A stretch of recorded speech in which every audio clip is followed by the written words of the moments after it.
Jenny McCarthy is calling bulls ***T on Mariah Carey. During her SiriusXM show, The Jenny McCarthy Show, on Tuesday, the 44-year-old host didn't hold anything back while discussing the diva's troubling live performance during Dick Clark's New Year's Rockin' Eve with Ryan Seacrest in New York City. Mouths were hanging open, everyone was shocked. We only gave you a shortened version of that. We had to go through another song of her walking around. McCarthy, who has co-hosted the New Year's Eve special for the past 7 years, explained of the awkwardness. It was so bad. And then for a moment I said, take a step back, Jenny, and try to find some empathy right now. And I did. All of a sudden I felt really bad for her, because it was that bad. It was a complete train wreck, McCarthy continued. And like my husband, Donnie Wahlberg, said, being in this business, I know what it's like to have your prompter go out. I know what it's like to have my inner ears go out. It's scary. I know what it's like when your brain malfunctions and you're on live TV. So I was like, you know what, I have sympathy for her.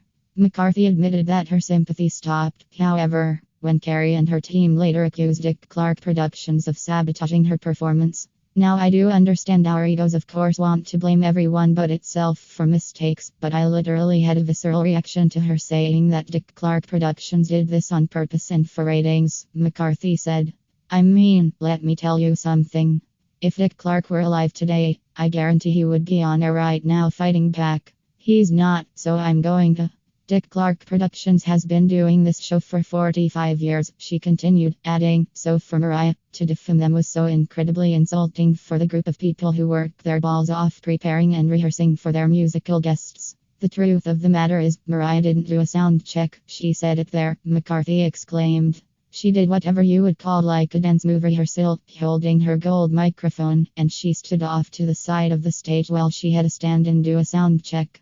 Now, when you're doing a show live in Times Square, this is a location that's tough, McCarthy noted. Out of all the places that you're going to need to do a sound check, you do it there. Wahlberg chimed in, explaining that the buck stops with the artist.